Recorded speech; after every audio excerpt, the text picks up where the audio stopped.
हाय, hello, good morning, नमस्ते सगळ्यांना. जय भीम. मी सीमा. स्वागत आहे आपलं सगळ्यांचं किचन सवंगडी आणि मी या चॅनलमध्ये. आता वाजत आलेले आहे सकाळचे 7 वाजलेले आहेत आणि 7 वाजता म्हणजे जवळपास पावणे 7लाच पाणी येतं. जे काही कपडे वगैरे होते तर ते सगळे कपडे मी मशीनमध्ये धुवायला टाकले.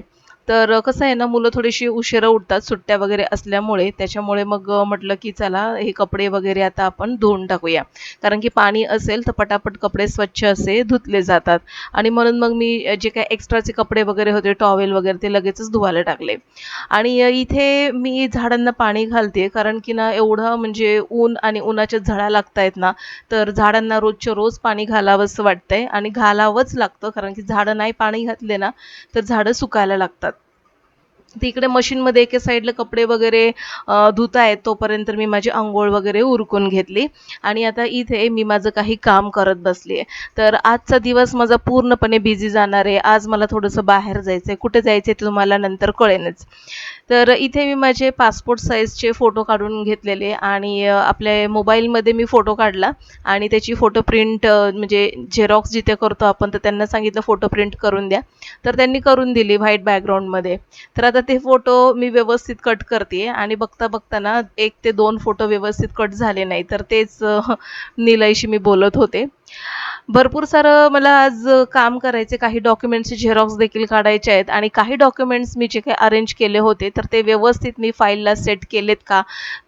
ते सगळं मी आता चेक करून घेते कारण की आयत्या वेळेला उगाचच धावपळ नको. तर इथे जे माझे डॉक्युमेंट्स होते जसं की पॅन कार्ड झालं, आधार कार्ड झालं, त्याच्यानंतर आपला जन्माचा दाखला, मॅरेज सर्टिफिकेट, तर हे सगळं ओरिजिनल प्लस झेरॉक्स, तर हे सगळं मला सेपरेट करायचं होतं. झेरॉक्सची एक फाईल आणि ओरिजिनलची एक फाईल. तर ते सगळे मी सेट केलं आणि अचानकपणे नंतर मला कळालं की आपलं जे वोटिंग कार्ड जे असतं तर ते वोटिंग कार्ड पण पाहिजे आणि मग ते पुन्हा मग मला याच्यामध्ये लावायचं होतं. तर सगळं चेक केलं. फक्त 1 ते 2 डॉक्युमेंट्सची मला झेरॉक्स काढायची होती आणि जास्त काही वेळ झालेला नव्हताच कारण की आता सकाळी ना म्हणजे बघा माझी अंघोळ झालेली आहे, त्याच्यानंतर कपडे झालेले आहेत आणि आता पहिलं मी झेरॉक्सचं आणि डॉक्युमेंटचं काम करून घेतलं. नंतर मग एकदा कामाला लागले की पुन्हा ते विसरायला नको म्हणून मग मी ते एकदा चेक केलं. निलय झोपेतून उठूनच बसलाय आणि त्याला मी म्हणत होते अभ्यास करून हा असाच इकडे-तिकडे पुस्तकं ठेवून देतो. तर त्याला मी थोडीशी ओरडत होते. तर तो आता त्याची पुस्तकं वगैरे आवरतोय कारण की निलयचा हात फ्रॅक्चर जेव्हा झाला होता, तेव्हा त्याचे 3 पेपर बाकी होते. जो पेपर त्याचा बाकी होता तर त्याचं ते सगळं स्टडी मटेरियल त्याने इथेच काल रात्री ठेवून दिलं. तर त्याला म्हटलं हे सगळं आवर पहिलं. तर त्याने उचललंय आणि पुन्हा सोफ्यावरच ठेवून दिलंय आणि पुन्हा घेऊन बसलाय तो टॅब. आता या टॅबमध्ये इतकं काय असतं लहान मुलांना मला काही कळत नाही. त्यांना सतत फोन आणि टॅब हवा असतो.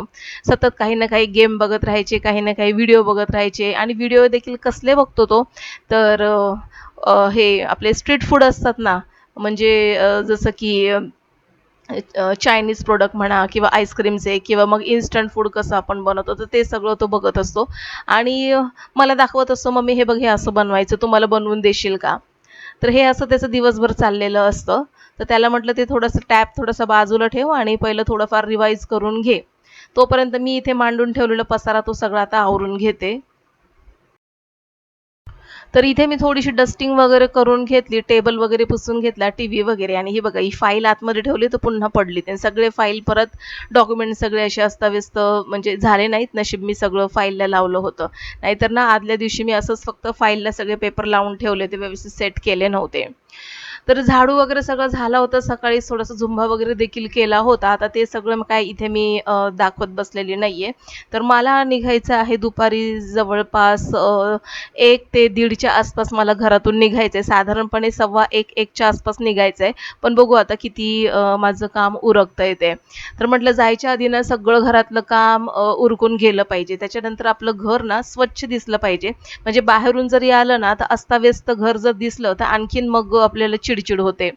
मग म्हणून तसं होऊ नये म्हणून ना, कधीही बाहेर निघायच्या आधी ना, घरातली सगळी कामं उरकलेली मला परवडतात.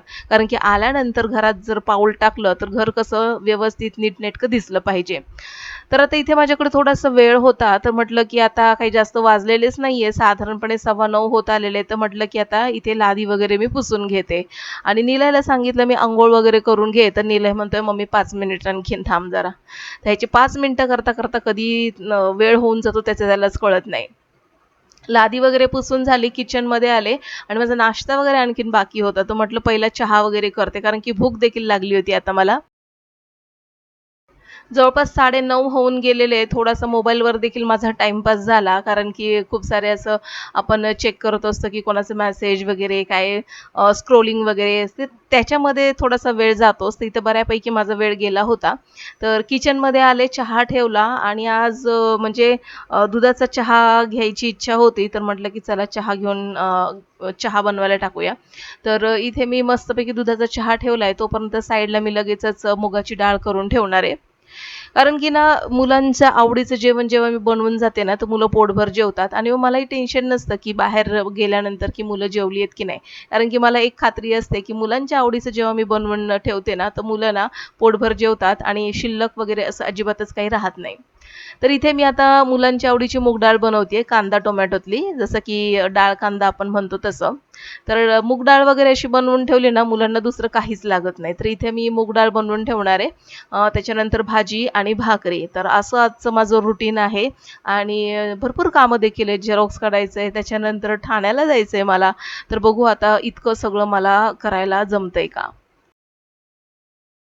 घरातून 1 सव्वा 1ला निघायचं होतं, त्याच्यामुळे वेळ बऱ्यापैकी होता. त्याच्यानंतर माझे कॉल देखील 2 ते 3 आले, ते अटेंड केले आणि त्याच्यानंतर इथे किचनमध्ये येऊन सगळं मी डायरेक्ट स्वयंपाकालाच लागलेले. ते चहा वगैरे झाला होता आणि आता मस्तपैकी गुळाचा चहा केलाय, तर म्हटलं थोडंसं गूळ पावडर घालून घेऊया.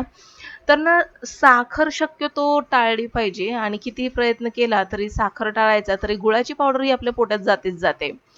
तर असो आणि त्यात दुधाचा चहा म्हटल्यानंतर काही विचारच नको. कॅलरीज भरपूर असतात. पण असो, आता इतकंही आपण म्हणजे कटाक्षाने सगळ्याच गोष्टी टाळू शकत नाहीत. तर इथे मी आता माझा चहा तयार केलेला आहे आणि हे गूळ पावडर जी घातलेली ती व्यवस्थित मिक्स करून घेतली. आणि इथे एका साईडला मी चवळीची जी भाजी असते तर ती फोडणीला घातलेली आहे आणि एका साईडला भाकरी करून घेते. साधारणपणे 3 ते 4 भाकरी मी इथे करून ठेवणार आहे. तर आता ही चवळी जर म्हटली ना पालेभाजी, तर या पालेभाजीला ना भरपूर पाणी असतं आणि त्याच्यावर जर झाकण ठेवलं ना, तर आणखीन पाणी सुटतं. तर याच्यावर मी थोडंसं झाकण ठेवलेलं आणि आता या भाजीला ना भरपूर पाणी सुटलंय. तुम्हाला दाखवते मी. तर हे बघा इतकं पाणी भाजीला सुटलेलं आहे आणि भाजी लगेच शिजते. तर मी काय केलं, सगळी भाजी अशी एका साईडला लावून घेतली म्हणजे मधोमध असं सगळं पाणी जमा होतं आणि पटापट ते आटून जातं. तर झटपट भाजी करायची असेल आणि भाजीला इतकं पाणी सुटलेलं असेल ना, तर ती भाजी साईडला करायची एका साईडला अशी सगळी आणि मग सगळं पाणी मध्ये येतं आणि मग ते आटून जातं पटकन. आणि या भाजीमध्ये ना, ना शेंगदाण्याचं कूट असतं, ना डाळ वगैरे घालत मी. त्याच्यामुळे ही साधी कांदा लसणातली ही जी भाजी आहे ना, एकदम टेस्टी आणि चविष्ट बनते. तर एका साईडला भाजी होतीये आणि एका साईडला मी पटापट सगळ्या भाकरी वगैरे करून घेतेय आणि सगळं किचन वगैरे आवरून मला माझी आणखीन तयारी देखील करायची आहे. तर साधारणपणे 2 तास असे मी ठरवलेले, की स्वयंपाक आणि किचन वगैरे आवरायला आणि माझी तयारी वगैरे करायला लागतील म्हणून. तर स्वयंपाक वगैरे करून घेतला, किचनचा ओटा वगैरे सगळा आवरून घेतला आणि आता म्हटलं इथे जेवण करून जाऊया आपण. कारण की साधारणपणे 1 वाजता जर निघायचं म्हटलं तर भूक ही लागणारच होती आणि म्हणून मी पटापट भाजी आणि भाकरी खाल्ली आणि इथे मी आलेली आहे ठाण्याला. तर ठाण्याला माझं काम होतं, पासपोर्ट काढायचा होता मला. तर पासपोर्ट ऑफिसमध्ये मी थोडासा कॅमेरा ऑन केला, तर लगेचच ते ऑफिसर म्हणाले, की "इथे अलाउड नाहीये" म्हणून.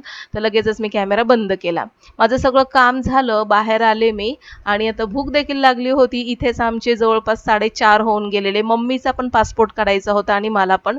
आणि मम्मीचं काम पटकन झालं, जास्त काही वेळ लागला नाही मम्मीला. पण मलाच थोडासा वेळ लागला. मम्मीचा एक टाईम दिला होता वेगळा आणि माझा थोडासा वेगळा दिला होता. त्याच्यामुळे थोडासा उशीर झाला. बाहेर आल्यानंतर आम्ही तिघांनीही मस्तपैकी मिसळ पाव आणि लस्सी घेतली कारण की भूक पण लागली होती आणि मग आम्ही निघालो घरी. खूपच गरम होत होतं आणि मम्मी आणि मी जेवून आले होते, पण भाऊ काही जेवून आला नव्हता म्हणून आम्ही थोडंसं इथे पेटपूजा केली आणि आता निघालेलो आहोत घरी. तर घरी निघता-निघता आम्हाला जवळपास तिथे 4:45 झाले आणि घरी पोहोचता-पोहोचता जवळपास मला 6 वाजले होते. तर असं होतं आजचं माझं रुटीन तितकंच प्रोडक्टिव्ह. तर आजचा व्लॉग जर तुम्हाला आवडला असेल तर नक्कीच लाईक करा, शेअर करा. माझ्या चॅनलवर जर तुम्ही पहिल्यांदाच आले असाल तर नक्कीच सबस्क्राईब करून बेल आयकॉन प्रेस करा. चला तर मग भेटू पुन्हा. तोपर्यंत बाय.